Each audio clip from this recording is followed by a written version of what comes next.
امروز قراره با هم دیگه یه تقویم شازده کوچولو بسازیم. سلام، من بهنازم. خیلی خوش اومدیم به ویدیوی جدیدمون. تو ویدیوی امروز به درخواست شما یه تقویم شازده کوچولو میسازیم که بدنش رو قراره با خمیر مجسمه کار کنیم و شما هم میتونید از خمیر مجسمه استفاده کنیم. برای ساخت این کار من از خمیر مجسمه هوا خشک برند جویی میخوام استفاده کنم. امروز اولین باریه که از خمیر جویی میخوام استفاده کنم و فروشگاه رها برای من ارسال کرده تا تستش کنم و نتیجهشو بهتون بگم. تا آخر ویدیو همراه هم باشین که تست این خمیر رو هم ببینیم. اگر که میخواین خمیر مجسمه تهیه کنین و نمیدونین از کدوم فروشگاه تهیه کنین، فروشگاه رها انواع خمیرهای مجسمه رو داره. برند دازن و جویی رو الان موجود دارن که برای من هم ارسال کردن. میتونین از اون فروشگاه تهیه کنین. برای ساخت این کار از برندهای دازن، کوهنور، مانگیو و همینطور جویی میتونین استفاده کنین. پیشنهاد خود من بهتون دازن و جویی هست. انتخاب آخرتون میتونه مانگیو و کوهنور باشه. داز هم خیلی خوبه، منتها یه مقدار قیمتش بالا رفته و خیلی صرفه اقتصادی نداره. و همینطور میتونین از گل سفال استفاده کنین. فقط باید حواستون باشه که گل سفال شکننده است. اگر که میخواین این تقویم ها رو برای فروش بذارین یا فکر درآمدزایی میخواین پشتش داشته باشین، بهتره که از خمیر مجسمه استفاده کنین. مگر اینکه کوره داشته باشین و گل سفالتون رو داخل کوره بپزین و بعد استفادهش کنین. در غیر این صورت بهتر از خمیرهای هوا خشک استفاده کنین. بریم شروع کنیم ببینیم برای امروز چجوری باید از کجا شروع کنیم. همیشه برای هر طرح و کاراکتری که میخواین طراحی کنین قبلش بهتره که اتود بزنین. یه دفتر کوچیک داشته باشین و همه ایده هاتون رو روی اون دفتر پیاده کنین. برای اینکه کاراکتر شازده کوچولو رو شما بخواین طراحی کنین، میتونین یه طراحی متفاوتی شما ارائه بدین که با کار من متفاوت باشه. مثلا چشاشو بسته کار کنین، مدل موهاشو تغییر بدین، لاغرترش کنین، صورتش رو مثلا کشیده تر کنین. من دوست داشتم کاراکترش توپل‌تر باشه، صورت کشیده‌ای نداشته باشه و توی قسمت بدنش قسمت جای تاریخ قرار بگیره. یعنی صورتش کاملا شبیه به این مجسمه باشه، شال گردن داشته باشه و توی قسمت بدنش جای اعداد و ماه‌ها قرار بگیره. حالا شما میتونین اینو برای قسمت شال گردنش قرار بدین یا حتی توی صورتش قرار بدین که بستگی به خلاقیت خودتون داره که چه طراحی و چه تصویرسازی براش قرار بدین. حتی میتونین از المان گلش یا روباه هم تو کارتون استفاده کنین که میگم بستگی به خلاقیت خودتون داره. حتما قبلش اتود بزنین و طرحی که بهتر از همه هست رو میتونین اجرا کنین. همونطور که بهتون گفتم امروز برای اولین بار از خمیرهای مجسمه هوا خشکی که فروشگاه رها برام ارسال کرده میخوام استفاده کنم. امروز قراره از خمیر جویی استفاده بکنم. قبلا خمیر دازن رو من استفاده کردم، خیلی خوب بوده. هم دازن و هم جویی رو میتونین از فروشگاه رها تهیه کنین که پیجشون رو توی دیسکریپشن براتون گذاشتم.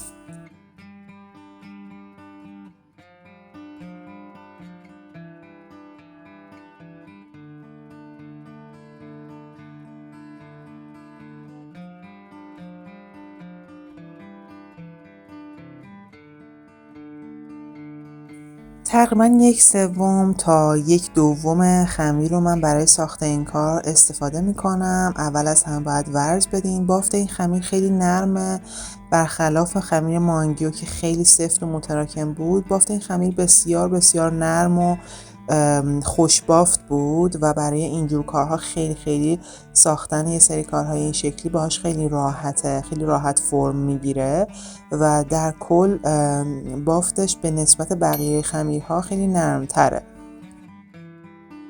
الان کاملا مثل مجسمه ساز شما باید با فرم دستتون کاراکترتون رو بسازین. 2 تا قسمت مجزا اول میسازین. یه قسمت برای بدن شازده کوچولو هست که میتونه یه فرم بیضی منحنی داشته باشه و یه دونه هم سرش هست که بعدن سرش رو به تنش قرار وصل کنین و بعد جزئیات رو روی هر کدومشون پیاده میکنین.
برای اینکه اتصال بهتر صورت بگیره 2 تا قسمت رو اول خراش میدین، یک کوچولو بهش آب میزنین و بعد به هم متصل میکنین و برای اینکه اتصال بهتر بشه یه خمیر اضافه تر به صورت یه فتیله خیلی باریک به دور تا دور کار فید میکنین.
تو مرحله بعدی شال گردنش رو برش میدین. اول با بردنه پهن میکنین، حدودا نیم سانت یه نوار باریک میتونین برش بدین و برای اتصال بهش 2 تا سطر رو یه کوچولو بهش آب بزنین و بعد با فشار دستتون سعی کنین بهش متصل کنین. برای اینکه باز اتصال شال گردن هم بهتر بشه نیازه که لبه 2 تا اتصال لبه بالا پایینش رو فید کنین به بدنه اصلی. میتونین برای فید کردن از یه خمیر اضافه تر هم استفاده بکنین، اما اگر نخواستین میتونین از خود 2 تا خمیر هم استفاده کنین. با ابزارتون لبه رو سعی کنین فید کنین که اینجا اتصالیه که ممکنه ترک زیادی بخوره و حواستون باید بهش باشه که قشنگ متصل بشه به هم دیگه.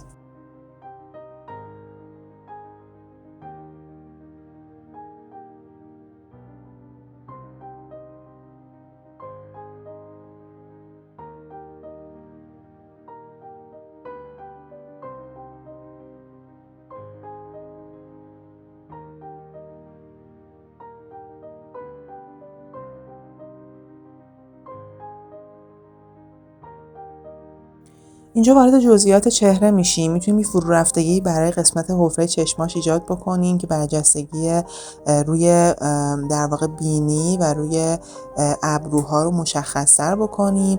برای اینکه موها رو بتونیم برجسته اضافه کنیم نیازه که قسمت‌های مختلف و در واقع رشته رشته موها رو جداگانه با خمیر برش بدیم و دونه دونه اینا رو روی کارمون فید کنیم و متصل کنیم. برای شما یه فرمای شبیه مثلث طور، حالا میتونین فرمش رو دوباره رو کاغذ اتود بزنین اگه سختتون هست، یا اگه کلا طراحی قوی ندارین میتونین اینجا رو خیلی ساده تر شما کار کنین. یعنی یه سری رشته موها رو خیلی 1-2 تا بیشتر میتونین اضافه نکنین، ولی من دوست دارم که قشنگ موهاش مثل خود شازده کوچولو موهای پری داشته باشه. برای من نیازه که این فرمای مثلثی شکل رو یکی یکی به کارتون فید کنین که شبیه شعله‌های آتیش میشه در نهایت. و توی این مرحله من بهتون نشون میدم که چجوری دونه دونه اینا رو اضافه کردم و حجم میدیم به موهای شازده کوچولو. دقت کنین که توی هر مرحله فید کنین کاملا که این قسمت ها ترک نخوره.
توی این مرحله یک برجستگی کوچیک برای بینی هم اضافه میکنین به کارتون و میتونین به راحتی با ابزارتون فیدش کنین. این خمیر تا اینجا واقعا خیلی خوب بود و من خیلی راضی بودم، خیلی راحت فرم گرفت و خیلی هم راحت فید شد. حالا تا ببینیم بعداً ترک میخوره یا نه.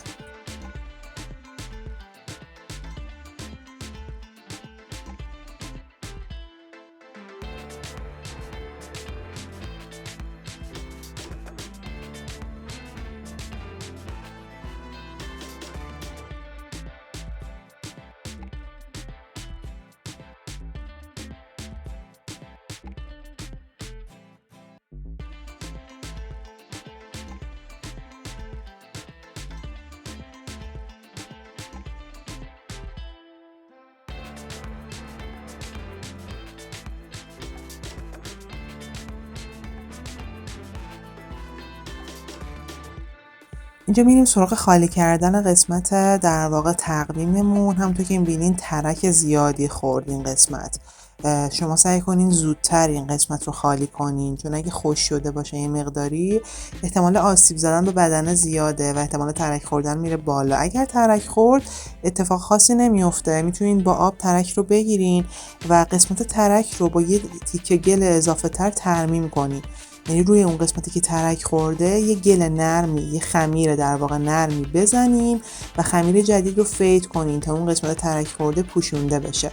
اینجا این قسمت رو خالی میکنم و بعد یه مکعب مستطیلی باید بسازم که برای اعداد و ماه‌ها هست. 3 تا مکعب مستطیل شما لازم دارین و 2 تا مکعب مربع لازم دارین که عددها و ماه‌ها رو بعداً روش مینویسیم.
این خمیر حدوداً 2 روز طول میکشه تا خشک بشه، به خاطر اینکه کاری که ساختیم خیلی حجم داره و مرکزش باید کامل خشک شده باشه که نقاشی بکنین. میتونین داخل آفتاب بذارین، از طریق گرما زودتر خشک بشه، مثلا 1 روز خشک بشه و بعد میتونین نقاشیش بکنین. یه کوچولو اتصالا ترک خورد موقع خشک شدن، اما من ترکا رو گرفتم.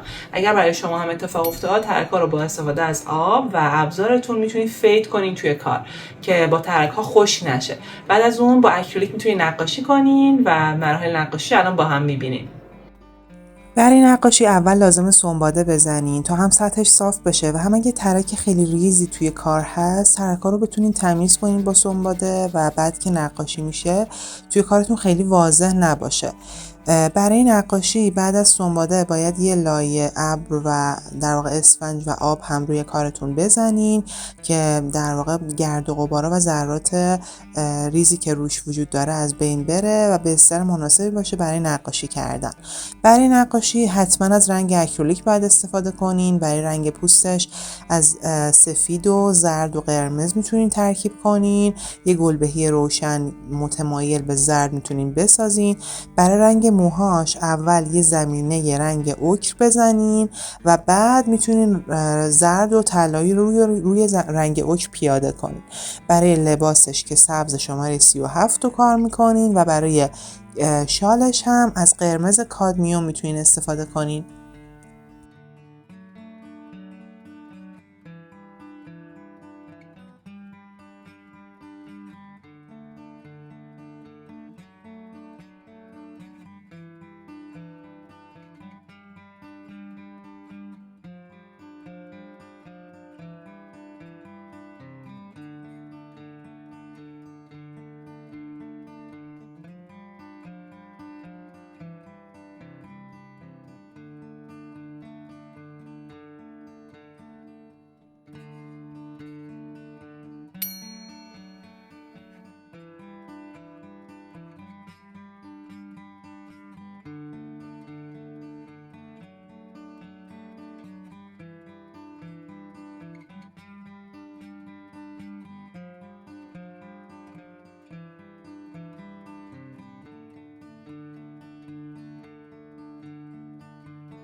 اگه دقت کرده باشین من از رنگای تیره شروع کردم و بعد رنگای روشن‌تر رو روی اونا قرار دادم. یعنی اول موها رو یه رنگ تیره تر گذاشتم، بعد رنگای زرد روشن‌ترم رو به حالت هایلایتی روش پیاده کردم. یا لباسش رو اول سبز تیره گذاشتم، بعد یه سبز روشن‌تری با زرد ساختم و نورای روش مشخص کردم. این حرکت باعث میشه که رنگ شما جرم مناسبی بگیره، شفافیتش بیشتر بشه و کلا خروجی نقاشیتون جذاب‌تر بشه.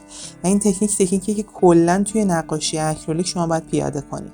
اگه به صورت کلی علاقه دارین نقاشی روی سفال رو یاد بگیرین و اگر مبتدی هستین میتونین تو دوره مقدماتی نقاشی روی سفال من شرکت کنین که اطلاعات کاملش توی پیج اینستاگرام هم هست. میتونین اونجا بهم پیام بدین و راهنماییتون کنم.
نقاشی رو به هر جزئیاتی که دوست داشته باشین میتونین اجرا کنین. حتما یادتون باشه که هر اسم هر ماه رو روی این هر کدوم از این مکعب مستطیلا بنویسین و اعدادی که باید روی مکعب ها بنویسین رو من توی یه لیستی براتون میذارم. روی هر مکعب این اعداد باید نوشته بشه که بتونین همه اعدادها ماه رو داشته باشین. دقت کنین که عدد 6 و 9 در واقع یکی هست و برعکس میشن. مرسی که تا اینجای ویدیو همراه هم بودین. اگه علاقه دارین این تقویم ابری رو یاد بگیرین، لینک ویدیو آموزشش اینجاست و اگه علاقه دارین این تقویم پاندا رو هم یاد بگیرین، لینک آموزش اونم اینجاست، میتونین از اونجا ببینین. مرسی که تا اینجا همراه هم بودین. در کل بخوام از تجربه کار با خمیر جویی بهتون بگم، خمیر خیلی خوبی بود، خیلی ترک کمی خورد و جزء آیتمایی هستش که بهتون پیشنهاد میکنم اگر قصد خرید خمیر هوا خشک دارین میتونین این رو هم مد نظر بگیرین که فروشگاه رها رو من توی دیسکریپشن معرفیش کردم، میتونین به پیجشون سر بزنین و ازشون خرید کنین. اولین باری که میخواین از خمیرهای هوا خشک استفاده کنین و مبتدی هستین و میخواین برای اولین بار کار خمیری بسازین، پیشنهاد میکنم 2 تا از ویدیوهای قبلی رو هم تماشا کنین که یکیش این ویدیوه که وارنیش ها رو بهتون توضیح دادم و همینطور رنگ ها رو، و یکیش هم این ویدیوه که متریال رو بهتون توضیح دادم. لینک هر 2 تا داخل دیسکریپشن هست و همینطور بالای صفحه هم براتون میذارم. مرسی که تا اینجا همراه هم بودین. خوشحال میشم با لایک و کامنت و سابسکرایب کردن چنل من بهم انگیزه و انرژی بدین برای ادامه دادن این آموزشا. تا ویدیوی بعدی، خدافظ.